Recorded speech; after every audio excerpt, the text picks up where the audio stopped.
দেখি, শাস্ত্র পর্যালোচনা করি বা সন্ত মহাপুরুষের কথা মান্যতা দিই, তাহলে আমরা দেখতে পাবো বা জানতে পারবো যে শিশু যখন মাতৃগর্ভে থাকে, সপ্তম মাসে গরুর পুরাণও আছে, তো সপ্তম মাস থেকে ভগবানের সঙ্গে তার সাক্ষাতের হতে থাকে।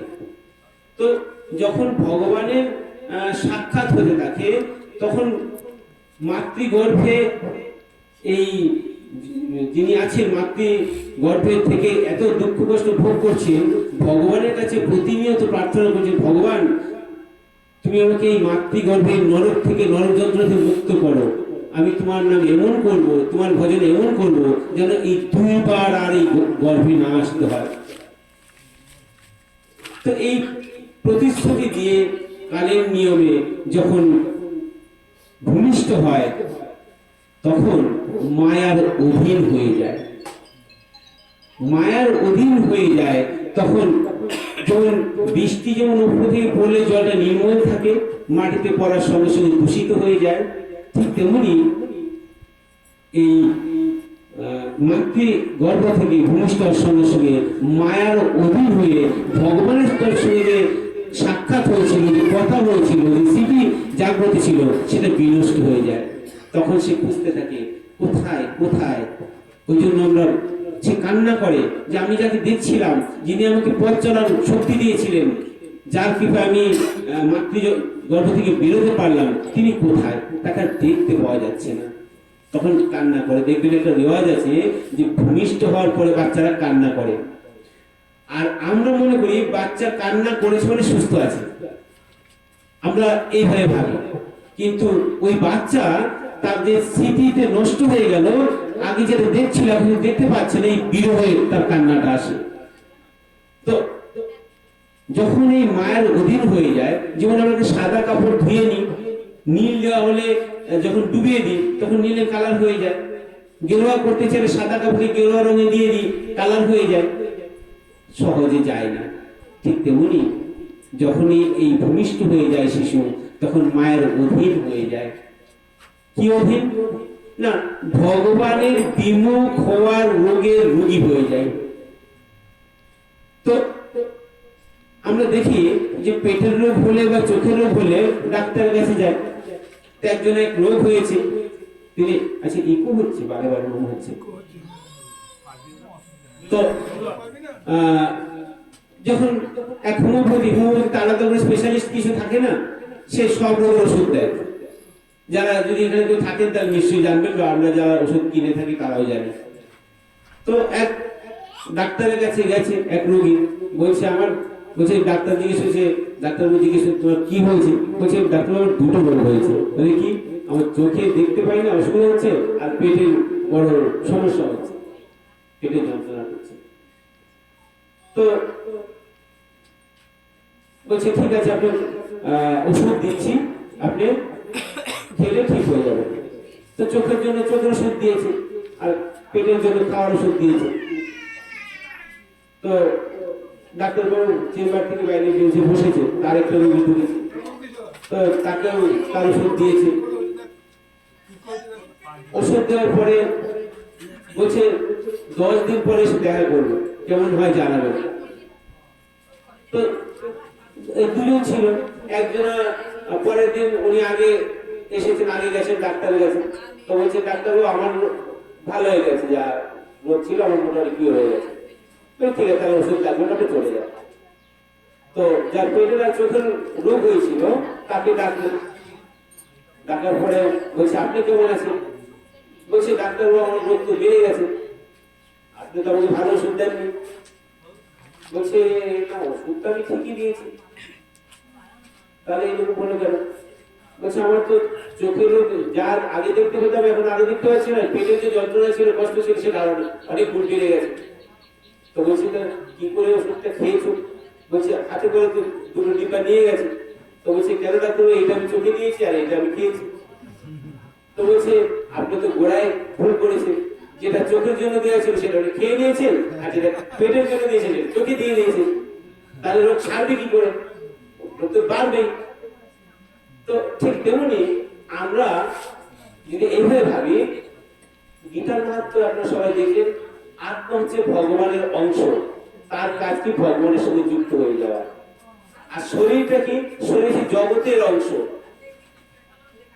এই জগতের অংশ হওয়ায় কি হচ্ছে না, এই জগতের যত ভালো ভালো খাবার আছে খেলে তার শক্তি বৃদ্ধি হয়। দেখবেন যে শিশু ভালো খাবার দেওয়া গেলে স্বাস্থ্য ভালো হয়, আর যাকে খাবার দেওয়া হয় না খর্ব হয়ে যাবে, শক্তিহীন হয়ে যাবে, তাই না? এই জন্য আলাদা করে প্রমাণের দরকার, নিজেরা 10 দিন না খেলে বোঝা যাবে।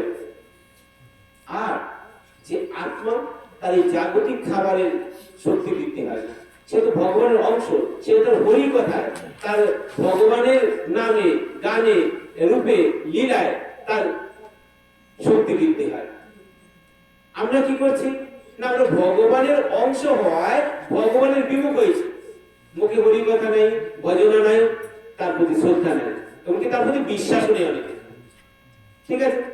আর যা বিনাশী, 50 বছর 100 বছর বা 120 বছর 30 বছর পরে মারা যাবে, থাকবে না সঙ্গে, সেটার জন্য আমরা সর্বদাই চিন্তিত, সর্বদাই লেগে আছি, সবসময় আমরা সেই পথেই হাঁটছি। সেই জন্য রোগ আমাদের ছাড়ছে না, আমরা সবাই রোগী হয়ে গেছি, ভবরোগী হয়ে গেছি। আমাদের আসার উদ্দেশ্য কি? এই রোগের কথা জানতে পেরে যখন পেরেছি, তখন এই সঙ্গে করে কাঁধে করে ওই 2-1 পুরিয়া ওষুধ নিয়ে এসেছি। ওষুধটা কি? নামের ওষুধ, ভগবানের মুখনিসৃত বাণী, গীতার ওষুধ। ভগবানের ভজনা কি করা যাবে, কি করে বৃদ্ধি করা যাবে, সেই জন্য ওই আমাদের প্রেম ভক্তি প্রকাশ, সেই ওষুধ নিয়ে এসেছি।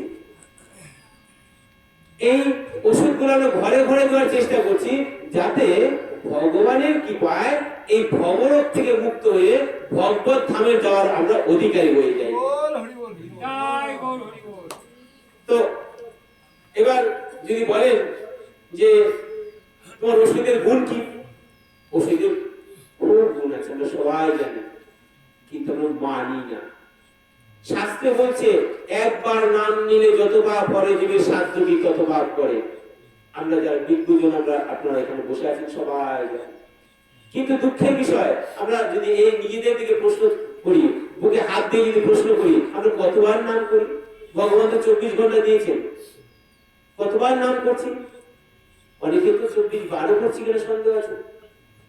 শাস্ত্র বলছে, যদি কেউ প্রমাণ চান তাহলে ওমকারনাথের সহস্রবাণীর প্রথম খণ্ড খুলে দেখবেন, পৃষ্ঠা আমার এই মতো মনে নেই, সেখানে বলছে যারা সংসার করে তাদের জন্য প্রত্যেকের কমপক্ষে 16 মালা, 108 কোটি 16 মালা, 25,000 নাম করা দরকার। আর যারা সংসার ত্যাগ করে শুধু ভগবানের পথে চলেছেন, তাদের 1 লাখ নাম করা দরকার। এটা ডোজ, রোগের ডোজ। যেমন আমরা জীবন ধারণ করতে গেলে কমপক্ষে 3 বার খাই কিংবা 2 বার খাই, কেউ কেউ 1 বার খাই, তার নিচে খেলে হয় না।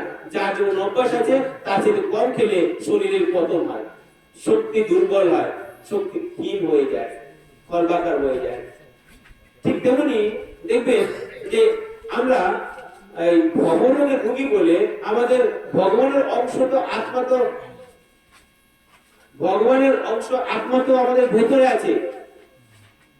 ভগবানের অংশ আত্মা থাকা সত্ত্বেও, আমরা ভগবানের অংশ সত্ত্বেও, আমরা বিনাশীল শরীরের যে গুণগুলো আছে, গুণগুলো না অপগুণ, কাম, ক্রোধ, লোভ, মোহ, মৎসর্য, তার অধীন হয়ে যায়। মূলত তো হওয়ার কথা না। ভগবান কিন্তু গীতাতে বলছেন যে আমি মায়ার অধীন নই, কিন্তু জগতে যা করি আমি মায়াকে বশ করে করি। তাহলে ভগবানের যদি অংশ আমরা হই, তাহলে আমাদের মধ্যে ওই কাম, ক্রোধ, লোভ, অপগুণ গুলো বশ করার শক্তি আছে, কিন্তু আমরা সেই দিকে ধ্যান না দিয়ে আমরা কাম, ক্রোধ, লোভের বশীভূত হয়ে যাই। কারণ কি? কারণ রোগ যেমন ধরে রয়েছে, রোগ তো ছাড়েনি, আমি তো রোগী। যেমন দেখবে রোগ হলে পেটে হজম হয় না, শরীর দুর্বল হয়ে যায়, ঘুম হয় না, নার্ভের রোগ হয়ে যায়, সুস্থ থাকলে আবার ঠিকঠাক খাওয়া যায়। তার মতো সবাই রোগী, ভবরোগের রোগী। সেই জন্য আমাদের ভগবানের কথায় রুচি নাই, কি আছে? সংসারের প্রতি মোহ আছে, লোভ আছে। যদি এইভাবে দেখি, সবাই, এর মধ্যে আমিও পড়ি, যে আমরা যত বছর বাঁচি সবসময় শুধু সংসারের উন্নতি, সংসারের উন্নতি, আমার সন্তান কি খাবে, স্ত্রী সন্তান পুত্র আত্মীয় স্বজন কি করে ভালো থাকবে সেই চেষ্টা করি। চেষ্টা করতে দোষ নেই। ভগবান বলছে, এই যে গীতার মাহাত্ম্য বলে গেলেন যে কাম করো, শুধু নিষ্কাম ভাবে করো। তাহলে প্রশ্ন আসতে পারে যে স্ত্রী পুত্র স্বামী শাশুড়ি ননদের জন্য কর্ম করবো, তাহলে নিষ্কাম কি করে হবো? কেন? এই গীতাতে পথ দেখিয়ে দিলেন যে সবার মধ্যে ভগবান আছে। ভগবান বলছেন যে সবার মধ্যে ভগবান আছে, এটা তুমি মেনে নাও।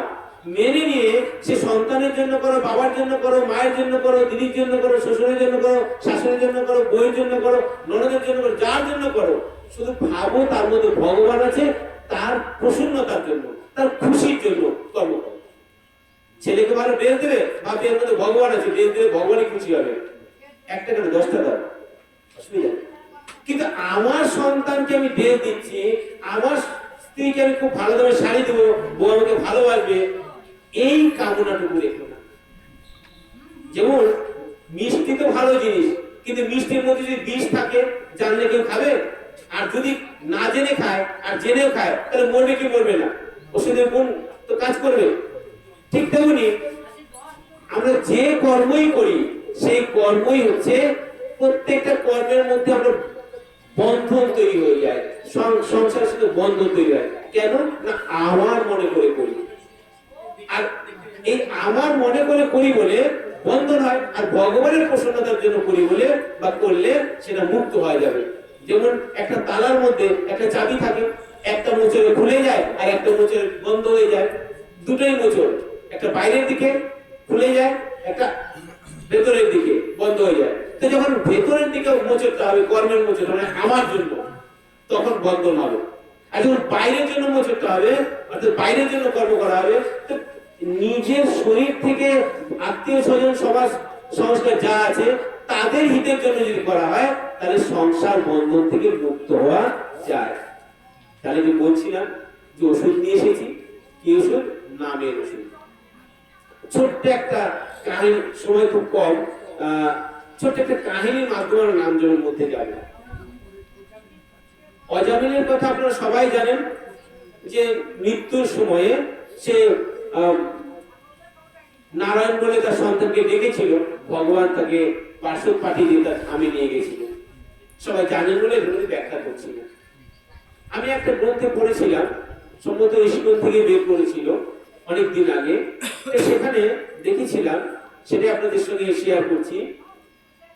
এক কৃপণ চাষী, তার 5-6টা সন্তান, সে এমন কৃপণ, আগের যুগে দেখুন বাড়িতে যদি একজন কর্তা থাকতো না, তার কথা সবাই মানতে বাধ্য হতো, পছন্দ হোক আর না হোক, তার দাপট আলাদা ছিল। এখনো 2-1 সমাজে আছে, সেই মহিলাই হোক আর পুরুষই হোক, তার দাপটে বাড়ির সবাই কিন্তু তটস্থ। তো এরকম দাপটে কৃষক, তার 5-6টা সন্তান, সে এতটাই দাপট তার ছিল, সংসারের সব কর্তৃত্ব, সব অধিকার নিজের করায়ত্ত করে রেখেছিলেন। যাকে যা বলা বলতো তাকে শুনতে বাধ্য হতো, পছন্দ না হলেও করতে হতো, হলেও করতে হতো।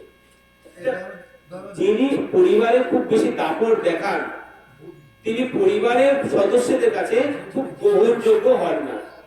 দেখবেন যে শাশুড়ি মা খুব বেশি দাপট দেখাতে চান বৌমাদের উপরে, সেই শাশুড়ি মা বৌমাদের খুব কাছের হয় না। যে বাবা খুব বেশি সন্তানদের আস্তে পিষ্টে ধরে রাখতে চান, কর্তৃত্ব করতে চান, বর্তমানে সেই সন্তানরা সেই বাবা কত শ্রদ্ধা করে না, গুরুত্ব দেয় না। তো এইভাবে দিন চলছে। তো দিন যেতে যেতে 60-70 বছর হয়ে গেছে। তো হঠাৎ একদিন রোগে আক্রান্ত হয়েছে, এবং তিনি বুঝতে পারছেন যে এই যে রোগ হয়েছে, আমি আর বাঁচবো না। তো এই বাঁচবো না, তখন জীবনের হিসেবের খাতা মেলে ধরেছে, যে সারা জীবন করলাম কি। তো ছোটবেলা থেকে কি করেছেন, বড়বেলায় কি করেছেন, সংসারের প্রতি কি কর্তব্য করেছেন, সংসারে যেমন দাপট দিয়ে গিয়েছেন, সংসারের লোকজন তাকে কি চোখে দেখছে, সব আস্তে আস্তে মনে পড়ছে। তখন উনি বুঝতে পারছেন যে আমার এইসব তো সবই তো নিষ্ফল হয়ে যাচ্ছে, আমি তো এখনই তো আমার মৃত্যু হয়ে যাবে, কি করলাম, মাঝখানে কি করলাম, নিজের কর্তৃত্ব করতে গিয়ে আপন জনদের কাছে শ্রদ্ধা হারিয়েছি, আমার তো সব কোন চলে গেল, না ভগবানের ভজনা করলাম, না সংসারের ঠিক মতো সেবা করলাম, শুধু সেবা নিয়েছি, কর্তৃত্ব ভুলিয়েছি। তো মা একটু আসতে শুনুন না 10 মিনিট, আমরা তো কত কথাই বলি, কত কথা বলতে বলতে বছর চলে গেল, দু একটা কথাই যদি একটু আমরা এগোতে পারি, কিছু মনে করবেন না। তো উনি শুনেছিলেন যে ভগবানের ভজনা করলে, ভগবানের নাম করলে ভগবান তাকে রক্ষা করেন, ভগবান তাকে উদ্ধার করেন, ভগবান তাকে মুক্তি প্রদান করেন। তো উনি ছেলেদের ডাকলেন, ডেকে বললেন, দেখো এতদিন যা করেছি আমি, আমার মনে হচ্ছে এইবার আমি মারাই যাব, সবই সংসার তোমাদেরই থাকবে, তো মৃত্যুর আগে আমার একটা কাজ করতে হবে, কি না ভগবানের ভজনা করব, ভগবানের নাম জপ করব, বাজারে গিয়ে আমার একটা মালা এনে দিতে হবে।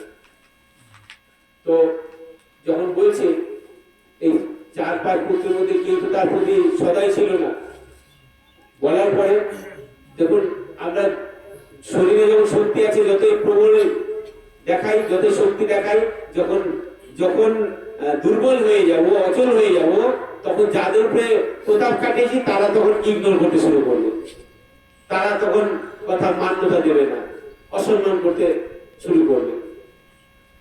তো একটা একটা একটা করে ছেলে আস্তে আস্তে উঠে গেল, আর ভেতরে ভেতরে একটু শ্লেষ দিয়ে গেল, কি যে এতদিন গেল কিছু হলো না, এখন মরার সময় পুরো ভগবানের কথা নাম করতে ইচ্ছা হয়েছে, তা একে একে সবাই চলে গেল।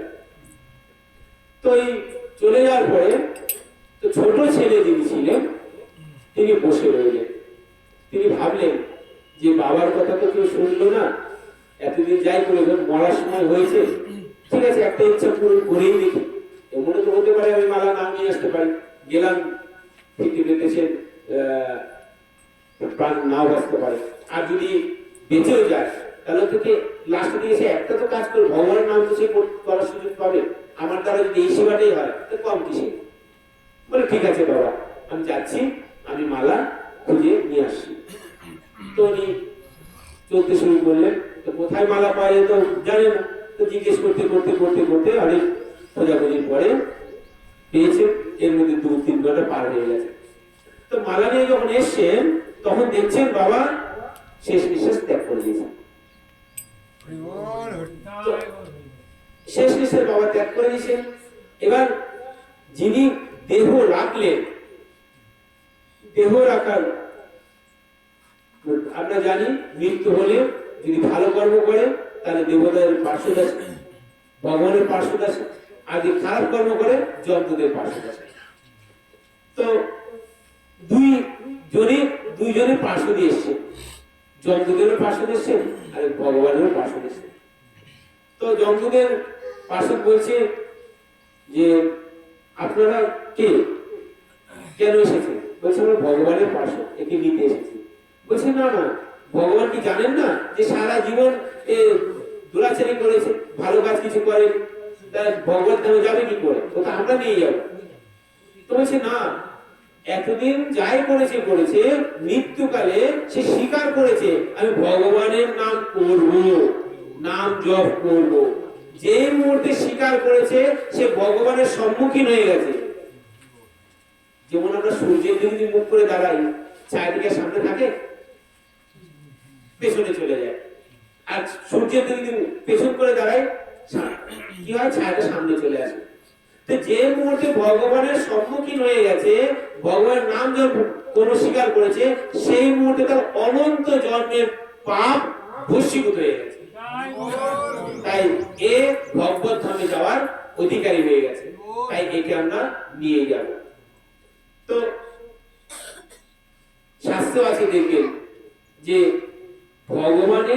সম্মুখীন হয়ে গেলে তারা কোনো পাপ থাকে না। যেমন মানে রামকৃষ্ণদেব খুব একটা সুন্দর উদাহরণ দিয়েছে যে এক ঘর যদি তুলো ভর্তি থাকে, একটা দেশের কাঠি দিলে যেমন এক মুহূর্তে জ্বলে যায়, ঠিক তেমনি ভগবানের সম্মুখীন হলে কি হয় না সংশয় ভস্মীভূত হয়ে যায়।